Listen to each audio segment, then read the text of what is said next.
Hello everyone, welcome to Deal Academics. तो आज की इस वीडियो में डिस्कस करने वाले हैं आपका जो चैप्टर है life process class 10th science का, उसके टॉप 30 एमसीक्यूज डिस्कस करने वाले हैं जो कि आपके मोस्ट इंपॉर्टेंट एमसीक्यूज होने वाले हैं और आपके एग्जामिनेशन पॉइंट ऑफ व्यू से काफ़ी ज़्यादा इंपॉर्टेंट एमसीक्यूज होने वाले हैं, जिन एमसीक्यूज से जो है आपकी थ्योरी बिल्कुल आराम से क्लियर हो जाएगी और आप जो है आराम से इन एमसीक्यूज से अपनी थ्योरी को क्लियर करके जो भी आपके प्रीवियस ईयर क्वेश्चन हैं उन्हें आराम से सॉल्व कर पाओगे।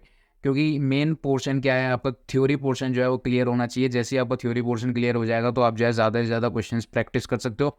और क्वेश्चन प्रैक्टिस करने का मेन ऑब्जेक्टिव यही होता है कि आप जो है उस क्वेश्चन को प्रैक्टिस करके, यानी कि उन क्वेश्चन से ज़्यादा से ज़्यादा थ्योरी एक्सट्रैक्ट कर सको और आप ज़्यादा से ज़्यादा जो थ्योरी है उसे लर्न कर पाओ। ठीक है, तो स्टार्ट करते हैं वीडियो को विदाउट वेस्टिंग एनी टाइम। इसके अंदर सबसे पहला ऑब्जेक्टिव क्वेश्चन क्या कह रहा है, इसके अंदर सबसे पहला ऑब्जेक्टिव क्वेश्चन कह रहा है कि जो वोकल कॉर्ड्स होती हैं, ठीक है, वोकल कॉर्ड्स कहाँ पर होती हैं हमारे बॉडी के अंदर। देखो, हमने जो है आपने प्रीवियस वीडियो के अंदर जो मैंने आपको नोट्स वाली वीडियो दी थी उसके अंदर मैंने आपको एक्सप्लेन कर रखा है कि जो ह्यूमन रेस्पिरेटरी सिस्टम होता है हमारा, जब जो आपने डायग्राम अपने एनसीईआरटी में भी देखा होगा ह्यूमन रेस्पिरेटरी सिस्टम का, उसके अंदर वोकल कॉर्ड्स प्रेजेंट होती हैं। वोकल कॉर्ड्स का मतलब होता है जहाँ से हमारी आवाज़ निकलती है, आवाज़ यानी कि जो हमारी वॉइस निकलती है, जहाँ से उसी पार्ट को हम क्या बोलते हैं, वोकल कॉर्ड्स बोलते हैं, जिससे हमारी आवाज़ जो है वो आइडेंटिफाई हो पाती है। ठीक है, अब यहाँ पर वो ये पूछ रहा है कि वोकल कॉर्ड्स कहाँ पर प्रेजेंट होते हैं, फेरिंग्स में, ग्लॉटिस में, ब्रोंकाई ट्यूब में या फिर लैरिंग्स में। तो जैसे ही आप ह्यूमन रेस्पिरेटरी सिस्टम का डायग्राम क्लोजली ऑब्जर्व करोगे तो आपको पता लग जाएगा कि लैरिंग्स में जो है हमारी वोकल कॉर्ड्स प्रेजेंट होती हैं। काफ़ी बेसिक और थ्योरेटिकल क्वेश्चन है ये। क्वेश्चन याद करने वाला है कि आपको याद कर लेना है ऑन द स्पॉट की वोकल कॉर्ड जो है हमारी लैरिंग्स में प्रेजेंट होती है। सेकंड क्वेश्चन पर चलते हैं। सेकंड क्वेश्चन क्या कह रहा है, जल्दी जल्दी क्वेश्चंस को डिस्कस करेंगे और आपको मैं समझाता हुआ चलूँगा। अगर आपको कोई भी डाउट लगे तो आप कमेंट सेक्शन में ज़रूर से बता दीजिएगा। सेकंड क्वेश्चन कह रहा है कि what is the mode of nutrition in fungi. Again, जो फंजाई होता है उसमें कौन सा मोड ऑफ न्यूट्रिशन होता है, यानी कि मैंने आपको पहले प्रीवियस वीडियो में भी समझाया था कि जो फंजाई होता है, फंजाई जो है एक तरह का सैप्रोफाइट होता है। सैप्रोफाइट का मतलब क्या होता है, सैप्रोफाइट ऐसे ऑर्गेनिजम्स होते हैं जो कि डेड और डीकेइंग मैटर से अपने न्यूट्रिशन को ऑब्टेन करते हैं। अब डेड एंड डीकेइंग मैटर का मतलब होता है कि जो मटेरियल या फिर जो सब्सटेंस या फिर जो ऑर्गेनिज्म बहुत लंबे समय से जो है वो मर जाता है, गल जाता है या सड़ जाता है, उसके ऊपर जो ऑर्गेनिजम्स अपना फूड ऑब्टेन करते हैं या फिर उनसे न्यूट्रिशन ऑब्टेन करते हैं, उसी ऑर्गेनिज्म को हम क्या बोलते हैं, सैप्रोफाइट्स बोलते हैं। और उसी मोड ऑफ न्यूट्रिशन को हम सैप्रोफाइटिक मोड ऑफ न्यूट्रिशन भी बोलते हैं। ठीक है, दे रिलीज केमिकल्स, तो ये ऐसे केमिकल्स रिलीज करते हैं जो कि कॉम्प्लेक्स ऑर्गेनिक मटेरियल को सिंपल ऑर्गेनिक मटेरियल में कन्वर्ट कर लेते हैं और फिर उन्हें एब्जॉर्ब कर लेते हैं और अपने फूड को ऑब्टेन करते हैं। तो यही क्या है, सैप्रोफाइटिक मोड ऑफ न्यूट्रिशन है, जो कि किसके अंदर होता है, फंजाई के अंदर होता है। तो आपका सी ऑप्शन करेक्ट है, जिसके अंदर फंजाई जो है वो सैप्रोफाइट होता है और सैप्रोफाइटिक मोड ऑफ न्यूट्रिशन से अपने फूड को ऑब्टेन करता है। थर्ड क्वेश्चन पर चलते हैं। थर्ड क्वेश्चन भी थ्योरेटिकल क्वेश्चन है, याद करने वाला क्वेश्चन है। इसमें पूछा गया है कि how many pairs of salivary glands are found in humans, यानी कि हमारे जो ह्यूमन बींग्स की बॉडी होती है उसमें सलाइवरी ग्लैंड्स के कितने पेयर्स प्रेजेंट होते हैं। तो ये आपको जो थ्योरेटिकल टर्म्स में याद करने वाली बात है कि हमारी ह्यूमन बॉडी के अंदर सलाइवरी ग्लैंड्स के 3 पेयर्स प्रेजेंट होते हैं, जिनके नाम्स भी आपके लिस्टेड हैं। इनके नाम आपको याद रखने हैं। थोड़ा सा आपको लगेगा कि आउट ऑफ कॉन्टेक्स्ट जा रहा है, एनसीईआरटी है, लेकिन आपको जो है थ्योरी पोर्शन के लिए ये ज़रूर से याद करने हैं।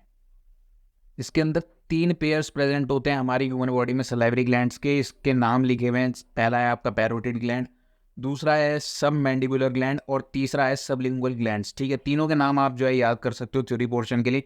अगर आपसे कभी भी इन एग्जामिनेशन पूछा जाए कि हमारे ह्यूमन बॉडी के अंदर सलाइवरी ग्लैंड जो होते हैं उनकी कितने पेयर्स प्रेजेंट होते हैं, तो आपको पता होना चाहिए कि 3 पेयर्स प्रेजेंट होते हैं और तीनों के नाम जो है वो आपको याद रहने चाहिए। नेक्स्ट क्वेश्चन पर चलते हैं। नेक्स्ट क्वेश्चन क्या कह रहा है, नेक्स्ट क्वेश्चन में आपको एक डायग्राम गिवन है। इसके अंदर पूछा गया है कि the diagram shows the arrangement of cells inside the leaf of a green plant, यानी कि एक ग्रीन प्लांट जो हरा पौधा होता है उसकी जो पत्तियां होती हैं, उसकी जो लीव्स होती हैं, उसके सेल्स के एक अरेंजमेंट जो है वो आपको इस डायग्राम के अंदर दिखाई गई है। तो इस सेल की अरेंजमेंट के अंदर आपको क्या बताना है कि विच सेल नॉर्मली कंटेन क्लोरोप्लास्ट, यानी कि यहाँ पर आपको 4 पोजीशंस दे रखी हैं और चारों पोजीशंस में आपको बताना है कि कौन कौन सी पोजीशन में क्लोरोप्लास्ट होगा। तो क्लोरोप्लास्ट क्या होता है, क्लोरोप्लास्ट एक ग्रीन पिगमेंट होता है बेसिकली प्लांट का, जिसका काम क्या होता है, सनलाइट को ज़्यादा से ज़्यादा एब्जॉर्ब करना, ताकि जब सनलाइट एब्जॉर्ब हो तो during the process of photosynthesis plant जो है अपने फूड को ऑर्गेनिकली ढंग से प्रिपेयर कर पाए। ठीक है, तो यहाँ पर जो है आपका जो पोर्शन नंबर 2 है और जो आपका पोर्शन नंबर 4 है, यहाँ पर जो है क्या होगा, क्लोरोप्लास्ट प्रेजेंट होगा। क्यों? क्योंकि यहाँ से जो है ये क्या है, आपके सरफेस वाले पोर्शंस हैं, यहाँ से जो प्लांट है वो आपका ज़्यादा से ज़्यादा सनलाइट को एब्जॉर्ब कर पाएगा, इसलिए जो है 2 और 4th पोजीशन पर यहाँ पर जो है क्लोरोप्लास्ट जो है वो प्रेजेंट होगा। अगर आपको कोई और भी डायग्राम दिया जाए तो भी आप जो है आराम से आइडेंटिफाई कर पाते हो, क्योंकि जो सरफेस पोजीशंस होती हैं वहाँ पर जो है आपकी क्लोरोप्लास्ट ज़्यादा सनलाइट को एब्जॉर्ब कराएगा। तो यहाँ पर क्या पूछा गया है, क्या कह रहा है, the palisade mesophile cell and guard cell contains chloroplast that absorb sunlight. Most of the chloroplast concentrated in the parasite cells to absorb maximum amount of sunlight required for photosynthesis. वही डेफिनेशन लिखी है, बस आपको जो है theoretical terms में ये याद रखना है कि क्लोरोप्लास्ट का काम क्या होता है, ज़्यादा से ज़्यादा सनलाइट को एब्जॉर्ब करना to prepare food by the process of photosynthesis. ठीक है, नेक्स्ट क्वेश्चन पर चलते हैं। नेक्स्ट क्वेश्चन बोल रहा है कि in the cardiac cycle diastole, तो देखो डायस्टोल दो तरह के, यहाँ पर नीचे देखो कार्डियक साइकिल में डायस्टोल यानी कि दो तरह के ब्लड प्रेशर मैंने आपको बताए थे, एक होता है डायस्टोलिक ब्लड प्रेशर और एक होता है सिस्टोलिक ब्लड प्रेशर। ठीक है, तो ये जो पूछा गया है कार्डियक साइकिल में डायस्टोल का मतलब क्या है, पहला ऑप्शन दे रखा है the number of heart beats per minute. Second option क्या दे रखा है, सेकंड ऑप्शन कह रहा है the relaxation period after the contraction of the heart. Third कह रहा है the forceful pumping action of the heart. और चौथा कह रहा है the concentration period, the contraction period after the relaxation of the heart. ठीक है, तो यहाँ पर मैंने जो आपको कार्डियक साइकिल में जो डायस्टोल ब्लड प्रेशर का मतलब बताया था, उसका मतलब होता है कि जब हमारा हार्ट के कॉन्ट्रैक्शन के बाद, यानी कि हमारे हार्ट के सिकुड़ने के बाद जैसे ही हमारा हार्ट जो है वो रिलैक्स होता है, उसका जो पीरियड होता है, उसका जो वो जो टाइम पीरियड होता है, उसी पीरियड को हम क्या बोलते हैं, डायस्टोल बोलते हैं। The relaxation period after relaxation the relaxation period after contraction of the heart, यानी कि हमारे हार्ट के सिकुड़ने के बाद, जो हमारा रिलैक्सेशन पीरियड होता है, उसी को हम क्या बोलते हैं, डायस्टोल बोलते हैं। ठीक है, कार्डियक साइकिल के अंदर ये आपको जो है थ्योरेटिकल टर्म्स में याद रखना है कि कॉन्ट्रैक्शन ऑफ द हार्ट यानी कि हार्ट के, यानी कि दिल के सिकुड़ने के, जैसे ही हम ऑक्सीजन का इंटेक करते हैं हमारी बॉडी के अंदर, वैसे ही जैसे ही हमारा हार्ट जब जो है कॉन्ट्रैक्ट होता है, उसी दौरान उसके बाद का जो रिलैक्सेशन पीरियड होता है, जैसे ही हमारा हार्ट जो है वो रिलैक्स होता है, उसी पीरियड को हम क्या बोलते हैं, डायस्टोल बोलते हैं। ठीक है, नेक्स्ट क्वेश्चन पर चलते हैं। नेक्स्ट क्वेश्चन कह रहा है कि blood vessels carry blood from lungs to heart through. तो यहाँ पर ऐसी ब्लड वेसल का नाम बताना है जो कि ब्लड को लंग्स से हार्ट तक पहुँचा दे, यानी कि जैसे ही हमारी बॉडी के अंदर हम ऑक्सीजन को इंटेक करते हैं, तो लंग्स से हार्ट तक हमारे बॉडी में ब्लड कौन सी ब्लड वेसल लेकर जाती है, तो हमारी पल्मोनरी वीन जो होती है वो हमारे बॉडी के अंदर ब्लड को लंग्स से हार्ट तक पहुंचाती है। ये आपको थ्योरेटिकल टर्म्स में याद रखना है। नेक्स्ट क्वेश्चन क्या कह रहा है, विच of the following structures is involve in the gases exchange woody stem of the plant. तो यानी कि जो वुडी स्टेम होती है प्लांट की, उसके अंदर कौन सा स्ट्रक्चर जो है वो इन्वॉल्व होता है इन द गैसेस एक्सचेंज। तो गैसेस एक्सचेंज का मतलब है कार्बन डाइऑक्साइड और ऑक्सीजन गैस जो एक्सचेंज होती है, उसके अंदर कौन सा स्ट्रक्चर जो है वो woody stem of a plant के अंदर क्या होता है, रिस्पॉन्सिबल होता है। तो woody stem of a plant के अंदर आपके लेंटिसेल्स प्रेजेंट होते हैं। ठीक है, ये आपको ध्यान रखना है इस थ्योरेटिकल टर्म्स में कि जो वुडी स्टेम होती है प्लांट की, वहाँ पर क्या प्रेजेंट होते हैं, लेंटिसेल्स प्रेजेंट होते हैं। लेंटिसेल्स का काम होता है गैसेस से एक्सचेंज करना woody stem of a plant में। तो ये भी आपको थ्योरेटिकल टर्म्स में याद रखना है। जब भी आपसे पूछा जाए कि वुडी स्टेम जो आपकी प्लांट की डंडी वाला पार्ट होता है, जो लकड़ी की डंडी वाला पार्ट होता है, वुडी स्टेम जो होती है प्लांट की, उस केस में गैसेस एक्सचेंज जैसे ही आपसे पूछा जाए तो आपको आंसर क्या देना है, लेंटिसेल्स, क्योंकि लेंटिसेल्स उसके अंदर प्रेजेंट होते हैं जो कि काम करते हैं गैसेस एक्सचेंज का। और गैसेस एक्सचेंज की रिक्वायरमेंट होती है फोटोसिंथेसिस प्रोसेस के लिए। ठीक है, जिससे प्लांट जो है अपना फूड प्रिपेयर कर पाता है। ठीक है, नेक्स्ट क्वेश्चन पर चलते हैं। नेक्स्ट क्वेश्चन पे में एक टेबल दे रखी है आपको, which substances are produced by anaerobic respiration in yeast. ठीक है, कौन से सब्सटेंस जो है वो प्रोड्यूस होते हैं by anaerobic respiration in yeast.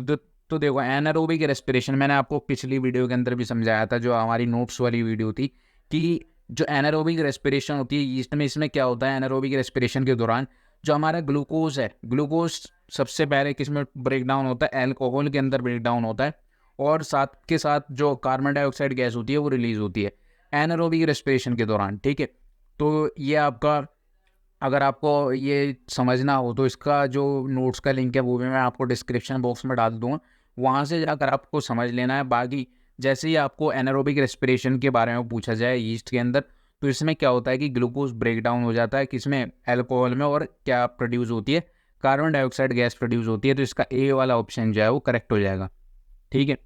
ए वाला ऑप्शन करेक्ट हो जाएगा क्योंकि उसमें अल्कोहल की फॉर्मेशन होती है, ठीक है, और साथ ही साथ कार्बन डाइऑक्साइड गैस भी रिलीज होती है। तो during anaerobic respiration yeast following equation shows the product synthesized, glucose क्या हुआ, ब्रेक डाउन हो गया अल्कोहल और कार्बन डाइऑक्साइड गैस के अंदर, ठीक है। ये आपको ध्यान रखना है। नेक्स्ट क्वेश्चन क्या कह रहा है, नेक्स्ट क्वेश्चन कह रहा है which cell organelle is involve in break down of glucose to produce energy for metabolic activities, यानी कि कौन सा सेल ऑर्गेनेल जो है वो रिस्पॉन्सिबल होता है और इन्वॉल्व होता है in break down of glucose to produce energy, यानी कि ग्लूकोज को ब्रेक डाउन जो करता है और साथ ही साथ हमारी बॉडी के अंदर एनर्जी प्रोड्यूस करता है मेटाबॉलिक एक्टिविटीज़ के लिए। तो आपको पता होगा कि जो माइटोकॉन्ड्रिया होता है, माइटोकॉन्ड्रिया इसका राइट ऑप्शन है। क्यों राइट ऑप्शन है? क्योंकि माइटोकॉन्ड्रिया को जो है power house of the cell भी कहा जाता है। Power house of the cell का मतलब क्या होता है कि ये जो है सबसे ज़्यादा एनर्जी प्रोवाइड करता है, इसलिए जो है ये ग्लूकोज को ब्रेक डाउन करता है और साथ ही साथ हमारे बॉडी में एनर्जी आती है। क्या बोलते हैं, mitochondria performs the cellular respiration in which the glucose is broken down to liberate energy in the form of adenosine triphosphate, यानी कि ATP molecule for other metabolic activities, ठीक है। ये आपको जरूर से ध्यान रखना है। नेक्स्ट क्वेश्चन पर चलते हैं। नेक्स्ट क्वेश्चन कह रहा है कि from which structure the free oxygen gas produced during photosynthesis is released, यानी कि कौन से ऐसे स्ट्रक्चर में से फ्री ऑक्सीजन गैस प्रोड्यूस होती है ड्यूरिंग फोटोसिंथेसिस इज रिलीज्ड, ठीक है। तो यहाँ पर पहला ऑप्शन दे रखा है एपिडर्मिस, दूसरा स्टोमेटा, और नेक्स्ट ऑप्शन पे चलते हैं। नेक्स्ट ऑप्शन क्या कह रहा है, नेक्स्ट ऑप्शन है कॉर्टेक्स और फिर है गार्ड सेल, ठीक है। तो इसमें पूछा गया है बेसिकली कि कौन सा ऐसा स्ट्रक्चर है जिसमें free oxygen gas produce during photosynthesis released. तो देखो फोटोसिंथेसिस के दौरान क्या होता है कि फ्री ऑक्सीजन गैस जो फोटोसिंथेसिस के दौरान रिलीज होती है वो स्टोमेटा के अंदर होती है, क्योंकि मैंने आपको बताया था प्रीवियस वीडियोस के अंदर भी कि स्टोमेटा के अंदर क्या होता है, आपकी जो गैसेस एक्सचेंज होता है वो स्टोमेटा के अंदर होता है। The oxygen gas produce during photosynthesis released in the surrounding through stomata, ठीक है। तो ये भी मैंने आपको बताया था कि जो ऑक्सीजन गैस होती है वो फोटोसिंथेसिस के दौरान कहाँ से रिलीज होती है, स्टोमेटा के थ्रू रिलीज हो जाती है, ठीक है। तो फोटोसिंथेसिस के दौरान, क्योंकि ऐसा इसलिए होता है क्योंकि आपने ये जो वर्डिंग है वो ये सुनी होगी कि हमारी बॉडी में जो ह्यूमन बॉडी होती है, ह्यूमन बॉडी ऑक्सीजन का इंटेक करती है और कार्बन डाइऑक्साइड को एक्सहेल करती है। लेकिन प्लांट्स में इसका उल्टा होता है। प्लांट्स क्या करते हैं, कार्बन डाइऑक्साइड का इंटेक करते हैं और ऑक्सीजन जो है वो हमारी एनवायरनमेंट में क्या कर देते हैं, और रिलीज़ कर देते हैं। तो वो जो ऑक्सीजन रिलीज़ होती है हमारे एनवायरनमेंट के अंदर वो स्टोमेटा के थ्रू होती है किसी भी प्लांट के अंदर, ठीक है।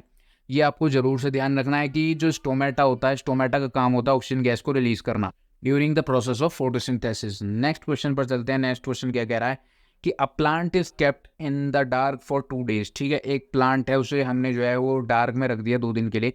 अ leaf is used in an experiment to investigate the effect of 2 factors on photosynthesis as shown in the diagram, ठीक है। यहाँ पर एक प्लांट को हमने डार्क में रख दिया, ठीक है। एक ग्रीन लीफ है उसे एक्सपोज कर दिया लाइट के अंदर 8 आवर्स के लिए।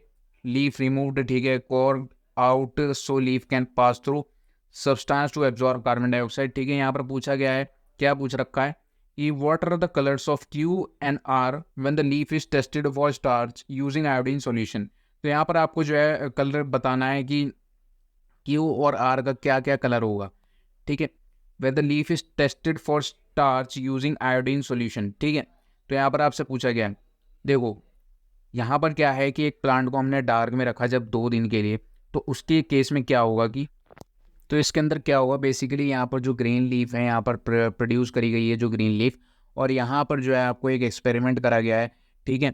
यहाँ पर जो है एक सब्सटेंस रख दिया गया है, एक एल्कली सब्सटेंस जो कि आपका यूज़ होगा। इससे क्या होगा कि जब जो लीफ है उसको रखा गया है, जैसी फोटोसिंथेसिस प्रोसेस जो है वो स्टार्ट होगी तो ये सब्सटेंस क्या करेगा, कार्बन डाइऑक्साइड गैस को एब्जॉर्ब कर लेगा। जब कार्बन डाइऑक्साइड गैस ही एब्जॉर्ब हो जाएगी तो फोटोसिंथेसिस प्रोसेस नहीं होगा और ये पूरी जो है एक्सपेरिमेंट आपका क्या हो जाएगा, नेगलेक्ट हो जाएगा। तो इस केस में क्या होगा कि उस केस में स्टार्च भी नेगेटिव रिजल्ट्स देगा, स्टार्च के भी उल्टे रिजल्ट्स आएंगे।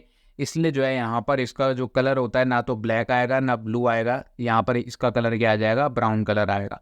ठीक है, दोनों ही केस में जो है यहाँ पर आपका ब्राउन कलर शो होगा, क्योंकि यहाँ पर स्टार्च के भी रिजल्ट्स उल्टे आएंगे। और साथ ही साथ जब हमने एक ऐसा सब्सटेंस पहले ही रख दिया है इस फ्लास्क के अंदर जो कि कार्बन डाइऑक्साइड को एब्जॉर्ब कर लेगा, जब कार्बन डाइऑक्साइड को एब्जॉर्ब कर लेगा तो फोटोसिंथेसिस प्रोसेस ही नहीं होगी और ये पूरा जो एक्सपेरिमेंट है वो आपका नेग्लेक्ट हो जाएगा। ठीक है, नेक्स्ट क्वेश्चन पर चलते हैं। यहाँ पर जो आपका ये तो हो गया, यहाँ पर आपका 12th क्वेश्चन आता है विली के ऊपर।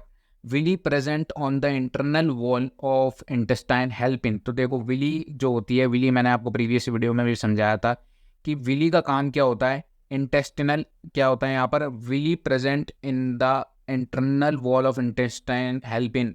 तो विली का काम क्या होता है, विली का काम होता है कि एब्जॉर्प्शन ऑफ डाइजेस्टेड फूड, यानी कि जो हमारे ब्लड है, ब्लड के अंदर जो क्या होता है फूड को एब्जॉर्ब कराना, क्या काम होता है विली का, absorption of digested food. The small एक फिंगर लाइक प्रोजेक्शन होती है, villi present in intestine increase the surface area for better absorption of digested food, यानी कि ताकि हमारा फूड जो है वो ज़्यादा से ज़्यादा हमारी बॉडी के अंदर क्या हो पाए, एब्जॉर्ब हो पाए। ठीक है, डाइजेस्टेड फूड ज़्यादा से ज़्यादा एब्जॉर्ब हो पाए। ठीक है, थ्योरेटिकल क्वेश्चन है, आगे चलते हैं। क्या कह रहा है, the diagram represents a section through the small intestine. ठीक है, ये एक आपको डायग्राम दे रखा है, इसमें पूछा गया है what is the role of the structure labelled X. पहला क्या कह रहा है, they help to move the food along. दूसरा ऑप्शन कह रहा है कि they make a large surface area for absorption. तीसरा कह रहा है दे प्रोटेक्ट अगेंस्ट बैक्टीरिया। और फिर कह रहा है कि they move mucus over the surface. ठीक है, तो यहाँ पर ये वाला जो सरफेस एरिया है, देखो यहाँ पर जो है ये जहाँ पर भी ये, क्योंकि ये सरफेस एरिया है, तो जब ये सरफेस एरिया है तो इससे क्या होगा, ये एब्जॉर्प्शन में मदद करेगा। ठीक है, ये आपको पता चल गया क्योंकि यहाँ पर ये क्या है, ये सरफेस पर प्रेजेंट है। दे make a large surface area for absorption, तो यानी कि एब्जॉर्प्शन के लिए ये एक अच्छा सरफेस एरिया बनाएगा ताकि जो है जल्दी से जल्दी फूड एब्जॉर्ब हो पाए। Structure X shows microvilli which increases the surface area for absorption of digested products that is amino acids और glucose। अमीनो एसिड्स और ग्लूकोज जैसे डाइजेस्टेड प्रोडक्ट को एब्जॉर्ब करने के लिए एक लार्जर सरफेस एरिया प्रोवाइड करेगा, इसलिए हम इसे माइक्रोविली जो है वो बोलते हैं। ठीक है, ये आपको समझ में आ गया। ये बहुत ही थ्योरेटिकल क्वेश्चन है विली का। जब भी आपको ऐसा सरफेस पर कुछ पूछा जाए डायग्राम देके, तो आपको समझ जाना है कि ये जो है वो आपका फूड के एब्जॉर्प्शन में काम आएगा। नेक्स्ट क्वेश्चन पर चलते हैं। नेक्स्ट क्वेश्चन क्या कह रहा है यहाँ पर, नेक्स्ट क्वेश्चन कह रहा है कि choose the forms in which most plant absorb nitrogen, यानी कि ऐसी फॉर्म्स को चूज करो जिसमें प्लांट जो है वो ज़्यादातर प्लांट जो है वो नाइट्रोजन को एब्जॉर्ब करते हैं उस फॉर्म के अंदर। ठीक है, पहला दे रखा है आपको प्रोटीन, दूसरा नाइट्रेट और नाइट्राइट्स, तीसरा यूरिया और चौथा दे रखा है आपको एटमॉस्फेरिक नाइट्रोजन। तो इसके अंदर मैं आपको बता देता हूँ कि ऐसे फॉर्म्स जिसके अंदर ज़्यादातर प्लांट जो है वो नाइट्रोजन को एब्जॉर्ब करते हैं, एक तो नाइट्रेट और नाइट्राइट होता है और दूसरा जो है यूरिया होता है। क्योंकि यूरिया और नाइट्रेट और नाइट्राइट्स ही ऐसे फॉर्म्स हैं जिसमें जो है प्लांट्स जो है वो नाइट्रोजन को एब्जॉर्ब करते हैं। ठीक है, ये आपको थ्योरेटिकल टर्म्स में याद रखना है, नाइट्रेट, नाइट्राइट और आपका यूरिया।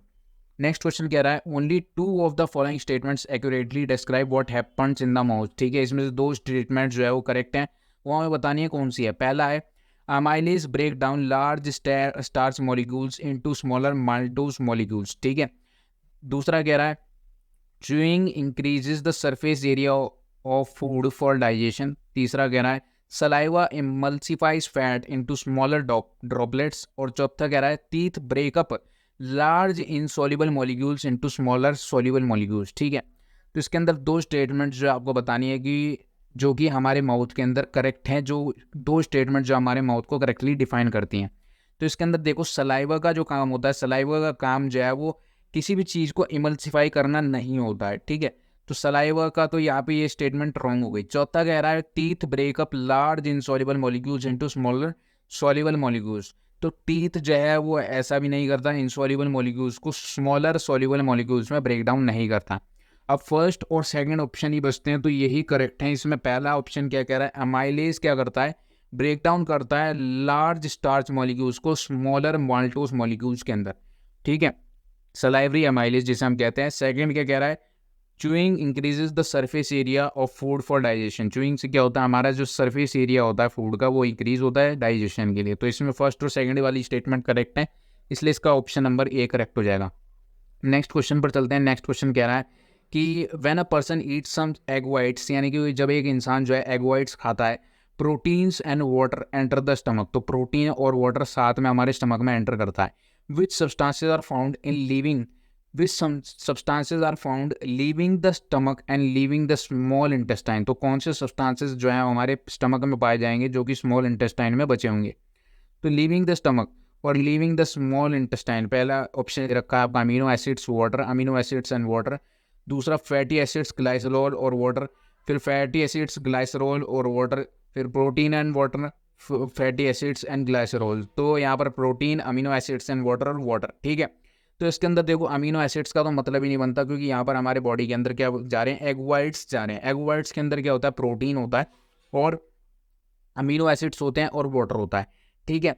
अमीनो एसिड्स और वाटर जो है वो यहाँ पर प्रेजेंट होता है किसके अंदर, एग वाइट्स के अंदर। एग वाइट्स के अंदर क्यों प्रेजेंट होता है, तो यहाँ पर जो है आपका ऑप्शन नंबर जो है वो डी करेक्ट हो जाएगा, क्योंकि सिंगल हैंडेडली अमीनो एसिड्स और वाटर ही हमारे स्टमक में प्रेजेंट नहीं रह जाएंगे, प्रोटीन भी साथ में जो है वो प्रेजेंट रहेगा, ठीक है। इसलिए जो आपका ऑप्शन नंबर डी है वो करेक्ट हो जाएगा, क्योंकि प्रोटीन, अमीनो एसिड्स और वाटर जो है यहाँ पर प्रेजेंट होंगे। अब यहाँ पर स्टेटमेंट पढ़िए आप, in stomach egg white is broken down to amino acids, ठीक है। तो यहाँ पर हमारे स्टमक में क्या होगा, जो एग वाइट है वो ब्रोकन डाउन हो जाएगा, यानी कि टूट जाएगा अमीनो एसिड्स के अंदर।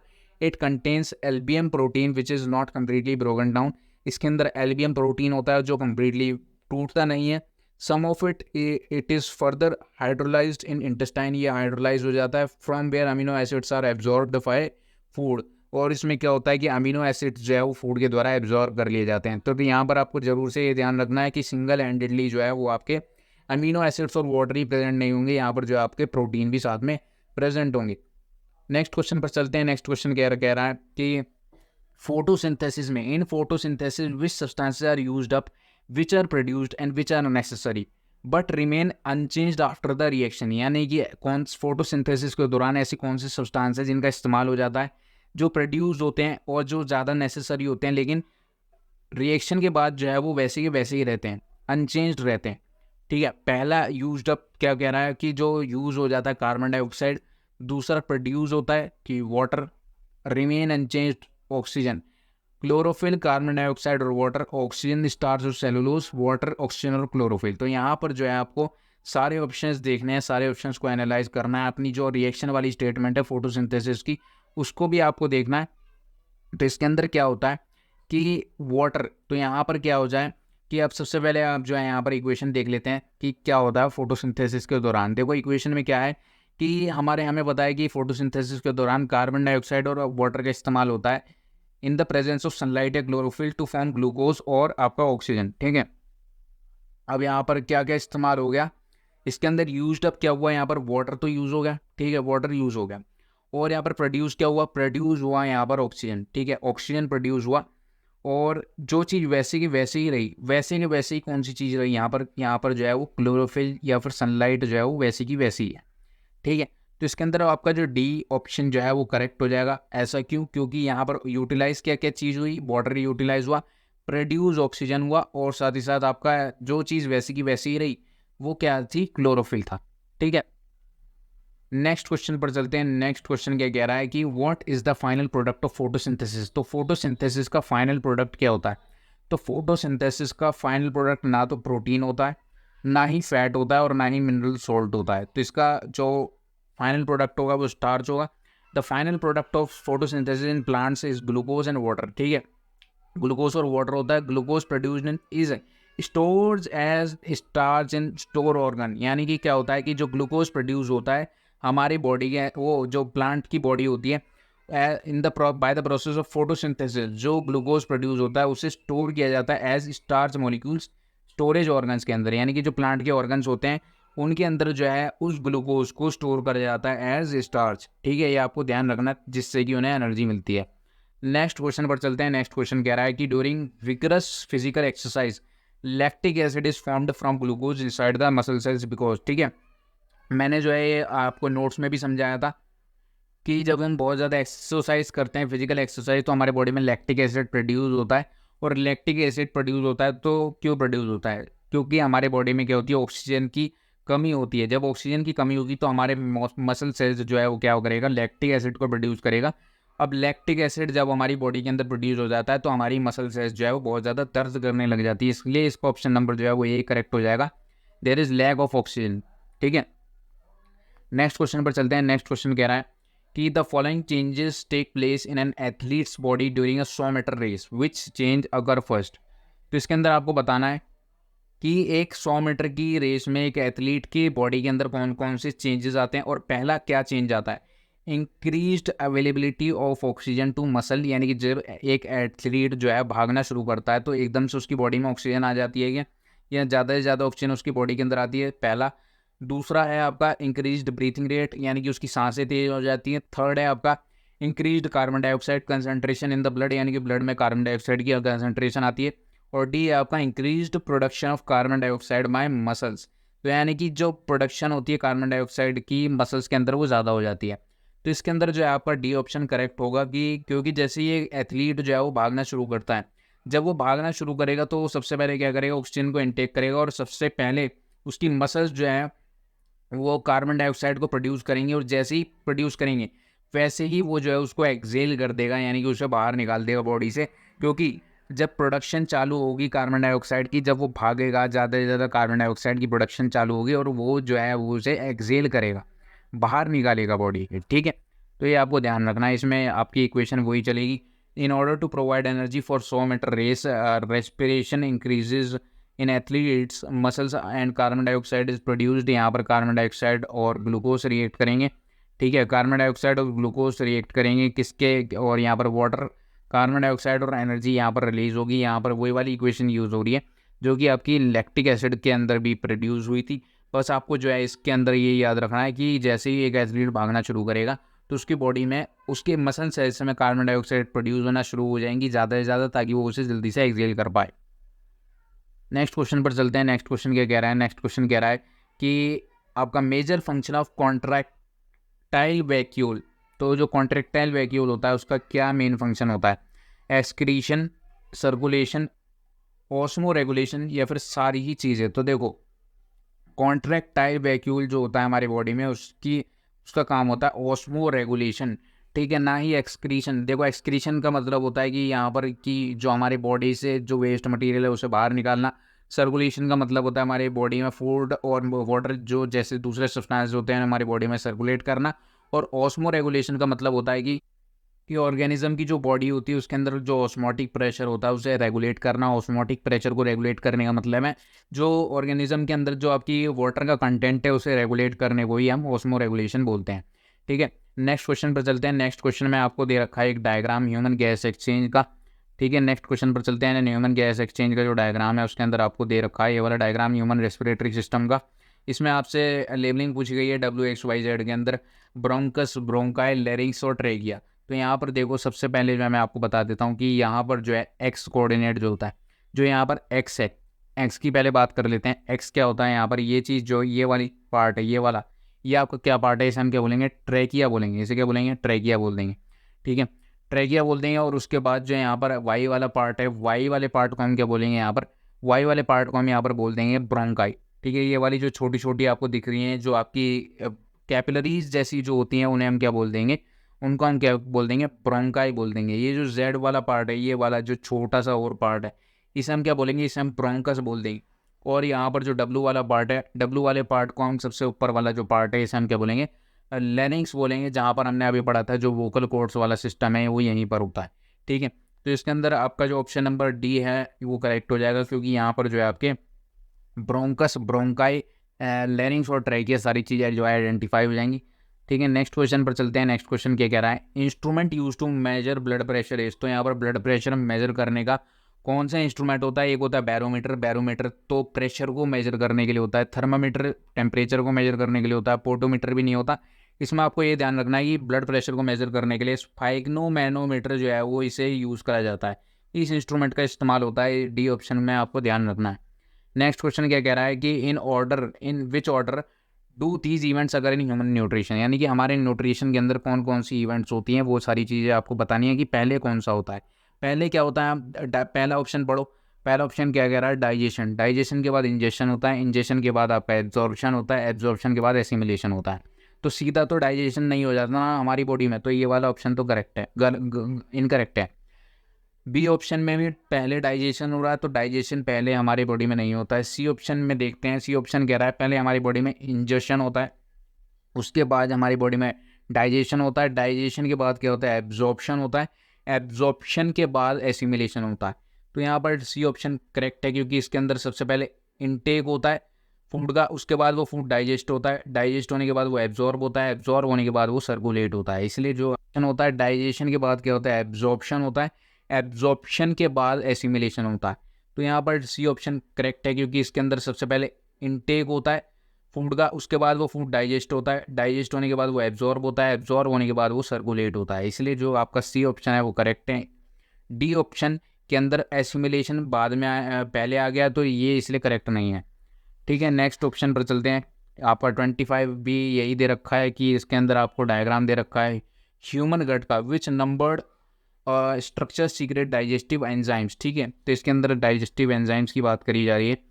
तो यहाँ पर क्या कह रखा है कि फर्स्ट, सेकंड, थर्ड और फोर्थ यहाँ पर आपको दे रखा है डायग्राम के अंदर कि फर्स्ट, सेकंड, यहाँ पर पूछा गया है which numbered structure secrete digestive enzymes. ठीक है, तो डाइजेस्टिव एंजाइम्स कहाँ कहाँ पर सीक्रेट होते हैं, रिलीज होते हैं। तो यहाँ पर अगर आप देखोगे तो 4, 3, 1, 2 और यहाँ पर आपका दे रखा है 5 और 6। ठीक है, तो यहाँ पर ये वाला जो माउथ वाला स्ट्रक्चर वाला पार्ट है, इसको देखते हैं।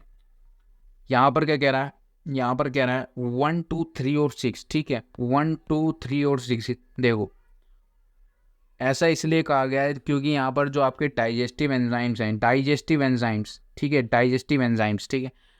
अब सबसे पहले तो आपको ये समझना है कि एंजाइम क्या होता है। एंजाइम जो है वो एक तरह का, हम क्या बोलते हैं उसे, बायो कैटालिस्ट बोलते हैं। क्या बोलते हैं, बायो कैटालिस्ट। ठीक है, एंजाइम एक तरह का बायो कैटालिस्ट होता है। अब यहाँ पर आपसे पूछा गया है कि डाइजेस्टिव एंजाइम्स बताने हमें जो कि हमारे डाइजेशन के अंदर हेल्प करते हैं। डाइजेस्टिव एंजाइम जो है, देखो यहाँ पर एक तो प्रेजेंट है ये वाला जो पोर्शन है फर्स्ट, और ये जो सेकंड वाला है, यहाँ पर भी डाइजेस्टिव एंजाइम प्रेजेंट होगा। और साथ ही साथ यहाँ पर आपका जो थर्ड वाला पोर्शन है, यहाँ पर भी डाइजेस्टिव एंजाइम प्रेजेंट होगा। और यहाँ पर आपके 6 वाले पार्ट के अंदर भी डाइजेस्टिव एंजाइम प्रेजेंट होगा, क्योंकि वो आपका माउथ का स्ट्रक्चर है। पहला क्या कह रहा है इसमें, first is stomach which secretes pepsin in gastric juice. ठीक है, पहला वाला क्या है, स्टमक के अंदर जो पेप्सिन को सिक्रेट करता है गैस्ट्रिक जूस में। और सेकंड पैनक्रियाज है। पैनक्रियाज मैंने आपको पिछले नोट्स में समझाया था, पैनक्रियाज क्या करता है, ट्राइप्सिन और अमाइलेज को सिक्रेट करता है। थर्ड क्या है, स्मॉल इंटेस्टाइन है, in which lipase and peptides are secreted, while 6 salivary gland. Salivary gland होता है जो कि सलाइवरी अमाइलेज को सिक्रेट करता है। ठीक है, ये वाले सारी चीज़ें जो है आपको ध्यान रखनी है। और जो डायग्राम है उसके अंदर लेवलिंग के अंदर भी पूछा जा सकता है और आपसे थ्योरेटिकल टर्म्स में भी पूछा जा सकता है। ठीक है, नेक्स्ट क्वेश्चन पर चलते हैं। नेक्स्ट क्वेश्चन कह रहा है, फिर एक और डायग्राम दे रखा है। डायग्राम बहुत सारे हैं। अब डायग्राम हो सकता है आपके एग्जामिनेशन में आए और हो सकता है ना भी आए, लेकिन जो है आपको प्रैक्टिस ज़रूर से करके जानी है। डायग्राम क्या कह रहा है, इसमें आपको रिब्स का डायग्राम दे रखा है और कुछ मसल्स का डायग्राम दे रखा है जो कि ब्रीथिंग के अंदर यूज़ होती हैं। इसके अंदर आपको लंग दे रखा है, एक्सटर्नल इंटरकोस्टल्स दे रखे हैं, डायफ्राम दे रखा है, वर्टिब्राई और स्टीरनम दे रखा है। क्या कह रहा है, which muscles relax in moving from position X to position Y. तो कौन सी मसल्स जो है वो रिलैक्स होती हैं एक्स से वाई तक पहुंचने में। तो यहाँ पर डायफ्राम रिलैक्स होता है, या फिर आपके एक्सटर्नल इंटरकोस्टल्स रिलैक्स होते हैं। एक्सटर्नल इंटरकोस्टल्स क्या होते हैं, ये वाला जो आपका पोर्शन है एक्सटर्नल इंटरकोस्टल्स ये होता है, और आपका डायफ्राम वाला पार्ट ये होता है। कौन सी मसल्स से रिलैक्स होती हैं, जब हम जो है हमारी बॉडी में क्या होता है, ब्रीथिंग होती है। ठीक है, पोजीशन एक्स से वाई में। तो यहाँ पर जो है वो डायफ्राम रिलैक्स होता है, ये बात आपको सभी को पता होनी चाहिए। ठीक है, और एक्सटर्नल इंटरकोस्टल्स भी रिलैक्स होते हैं, क्योंकि जब हमारी बॉडी के अंदर क्या होगी, ब्रीथिंग होगी तो ये वाला पार्ट जैसे ही जो है आपका रिलैक्स हो जाएगा। और क्योंकि ये वाला पार्ट जो है इसके ऊपर इन रिब्स से जुड़ा हुआ है एक्सटर्नल इंटरकोस्टल्स का, तो ऑब्वियस सी बात है ये वाला पार्ट भी जो हमारा रिलैक्स हो जाएगा जब हमारी बॉडी के अंदर ब्रीथिंग आउट होगी। यानी कि जैसे ही हम जो है सांस को बॉडी से बाहर निकालेंगे, या फिर ऑक्सीजन गैस को जो है बाहर जैसे हम जो है ब्रीथ आउट करेंगे कार्बन डाइऑक्साइड गैस को, तो उस केस में क्या होगा कि दोनों ही पोर्शन जो है वो आपके क्या हो जाएंगे, रिलैक्स हो जाएंगे। तो इसमें ऑप्शन नंबर डी करेक्ट है, दोनों ही जो पार्ट हैं वो आपके रिलैक्स हो जाएंगे ड्यूरिंग ब्रीथिंग आउट या फिर एक्सलेशन। ठीक है, नेक्स्ट क्वेश्चन पर चलते हैं। नेक्स्ट क्वेश्चन कह रहा है कि which of the following is not a disorder of the circulatory system. तो सर्कुलेटरी सिस्टम का कौन सा एक डिसऑर्डर नहीं है या फिर एक बीमारी नहीं है। तो इसके अंदर आपको जो है पहला दे रखा है एथर ऑक्सिलोरिस, बी है आपका आर्टरी आइसोक्लेरोसिस, और फिर आर्थराइटिस और एंजीना। ठीक है, तो देखो आर्थराइटिस जो है वो इन्फ्लेमेशन होती है जॉइंट्स की, कॉजिंग पेन एंड स्टिफनेस। ठीक है, तो आर्थराइटिस जो है वो आपकी एक बीमारी होती है, या फिर आप कह सकते हो इसे एक डिसऑर्डर होता है जिसमें हमारे जो बॉडी के जॉइंट्स होते हैं उनमें इन्फ्लेमेशन होती है, उनमें जलन होती है, जिससे हमारी बॉडी में जो है क्या होता है, पेन आ जाता है और स्टिफनेस आ जाती है, यानी कि हमारी वो वाला जो जॉइंट का पार्ट होता है वो रिजिड हो जाता है। इसलिए जो है हमारा जो है ये एक डिसऑर्डर जो है वो हमारे सर्कुलेटरी सिस्टम का नहीं है, बल्कि हमारा जो है वो हमारे बॉडी पेन का है। नेक्स्ट क्वेश्चन पे चलते हैं। क्या कह रहा है कि which of the following is responsible for the transport of water and minerals from roots to aerial parts of the plant. तो ये मैंने आपको प्रीवियस नोट्स में भी समझाया था कि जो जाइलम होता है, जाइलम का काम होता है हमारे बॉडी जो प्लांट की बॉडीज होती हैं उसमें वाटर और मिनरल्स को रूट्स से, यानी कि जो जड़ें हैं जड़ों से लेके टिप तक लेके जाना। ठीक है, ये आपकी जाइलम का काम होता है, जाइलम टिश्यू बेसिकली हम कह सकते हैं। 29th क्वेश्चन में भी आपको डायग्राम दे रखा है ह्यूमन सर्कुलेटरी सिस्टम का। ठीक है, ये आपका दे रखा है, ये right side of the heart और left side of the heart आपको दे रखा है।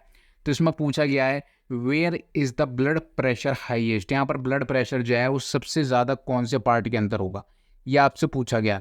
ठीक है, right side of the heart में होगा या फिर left side of the heart में होगा। देखो जो लेफ्ट साइड होता है हार्ट का, वहाँ पर जो है ब्लड प्रेशर हाईएस्ट होता है। क्यों हाईएस्ट होता है? The lungs receive low pressure of blood from the right side of the heart, इसलिए जो है हार्ट के राइट साइड से कम प्रेशर आता है हार्ट के अंदर with thinner ventricle wall as compare to the thicker wall of the left ventricle, यानी कि जो हमारी लेफ्ट वेंट्रिकल होती है वो ज़्यादा थिक होती है। From the left ventricle blood is pushed into aorta, यानी कि लेफ्ट वेंट्रिकल से जो ब्लड है वो ऑर्टा के अंदर पुश होता है, which has normal blood pressure of about 16 kPa। ठीक है, प्रेशर किलो प्रेशर, आपका pressure in D is less than 4 kPa। ठीक है, ये आपको ध्यान रखना है। In the pulmonary vein a the blood pressure is even less after being pass through the alveolar capillaries. ठीक है, तो ये आपको ये ध्यान रखना है कि आपका जो लेफ्ट साइड होता है हार्ट का, वहाँ पर ब्लड प्रेशर जो है वो हाईएस्ट होता है, क्योंकि वहाँ पर जो है क्या है आपकी थिक वेंट्रिकल वॉल जो है वो प्रेजेंट है। नेक्स्ट क्वेश्चन क्या कह रहा है, यूरिया इज फॉर्म्ड इन, तो यूरिया कहाँ पर फॉर्म्ड होता है? यूरिया किडनी में फॉर्म होता है, स्प्लीन्स में फॉर्म होता है, लंग्स में फॉर्म होता है, फिर लिवर में फॉर्म होता है। तो यहाँ पर जो राइट ऑप्शन होगा वो आपका लिवर होगा, क्योंकि यहाँ पर यूरिया की फॉर्मेशन जो है वो लिवर के अंदर स्टार्ट होती है, उसके बाद जाके वो जो है क्या होता है आपकी जो किडनी टैब्यूल्स होते हैं वहाँ पर जाकर क्या होता है आपका फिल्ट्रेशन होती है, जो कि आपकी हीमोडायलिसिस प्रोसेस के अंदर होती है। उसको आपको नोट्स में भी मैंने समझा रखा है, नोट्स का लिंक आपको डिस्क्रिप्शन में मिल जाएगा अगर आपको देखना है। लास्ट क्वेश्चन पर चलते हैं। लास्ट क्वेश्चन यहाँ पर क्या रखा है, एक डायग्राम दे रखा है आपको हार्ट का। The diagram shows a vertical section through the heart. ठीक है, यहाँ पर लेफ्ट वेंट्रिकल वगैरह का डायग्राम दे रखा है। आपसे पूछा गया है what are the functions of the numbered vessels. तो यहाँ पर इनके जो नंबरिंग दे रखी है इनकी आपको क्या बताने हैं, फंक्शंस बताने हैं। तो यहाँ पर सबसे पहले क्या दे रखा है कि कैरीज ब्लड ऑफ बॉडी, यानी कि जो बॉडी के ब्लड को कैरी करे, बॉडी के ब्लड को कैरी करे। तो देखो इसके अंदर फर्स्ट सेकंड थर्ड और फोर्थ के अंदर जो बॉडी के ब्लड को कैरी करता है वो यहाँ पर ये वाली पार्ट होती है। ठीक है, ये हमारे बॉडी के ब्लड को कैरी करता है और क्या करता है हमारे ब्लड जो पूरी बॉडी है बॉडी के ब्लड को कैरी करता है, और यहाँ से जो है हमारे हार्ट के अंदर ब्लड एंटर करता है। ठीक है, फिर उसके बाद क्या करता है, कैरीज ब्लड टू लंग्स। ठीक है, कैरीज ब्लड टू लंग्स, जो कि ब्लड को लंग्स तक लेकर जाती है। लंग्स तक ले जाने वाली वो ये आपकी फर्स्ट वाला पार्ट होगा, जो कि आपका यहाँ पर दे रखा है। ये भी जो आपका ह्यूमन हार्ट का डायग्राम आप क्लोजली ऑब्जर्व करोगे तो आपको समझ में आ जाएगा। नेक्स्ट क्या क्या रखा है, carries blood from lungs, carries blood from lungs, जो कि लंग्स से ब्लड को उठाता है और हमारे बॉडी के दूसरे पार्ट्स तक क्या करता है, ट्रांसपोर्ट करता है। तो इसके अंदर ये आपका कैरीज ब्लड फ्रॉम लंग्स, जो कि लंग्स से ब्लड को कैरी करता है, वो आपका फोर्थ वाला होता है। और सेकंड वाला क्या कह रहा है कि carries blood from our body, जो कि हमारे बॉडी से ब्लड को कैरी करता है और हार्ट तक पहुंचाता है, वो आपका सेकंड वाला है। ठीक है, तो ये वाले जो है सारे पोर्शंस आपको ज़रूर से याद रखने हैं। ठीक है, इसके अंदर आपका ऑप्शन नंबर जो आपका डी है वो करेक्ट हो जाएगा। ये आपको सारी चीज़ें जो है वो ध्यान रखनी है।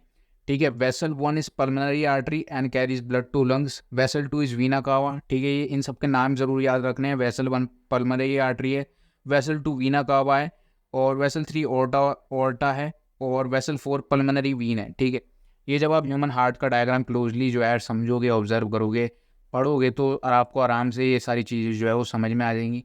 बाकी अगर आपको इस वीडियो से रिलेटेड कोई भी डाउट हो, या फिर आपको कोई भी ऐसा लगे कि आपको जो है इस वीडियो के अंदर कोई भी डाउट हो, या फिर आपको ऐसा लगे कि कोई भी चीज़ जो है वो आपको समझ में नहीं आई है, तो आप जो है कमेंट सेक्शन में ज़रूर से बताइएगा। और अगर आपको इन जो लाइव प्रोसेस है उसके पूरे नोट्स की एक डिटेल वीडियो चाहिए, तो उसका लिंक भी मैं आपको डिस्क्रिप्शन बॉक्स में डाल देता हूँ। वहाँ से जाकर आप जो है इन चीज़ों को पढ़ सकते हो और सारी चीज़ों को जो है आराम से समझ सकते हो। बाकी तब तक के लिए मिलते हैं नेक्स्ट वीडियो के अंदर। Thank you for watching.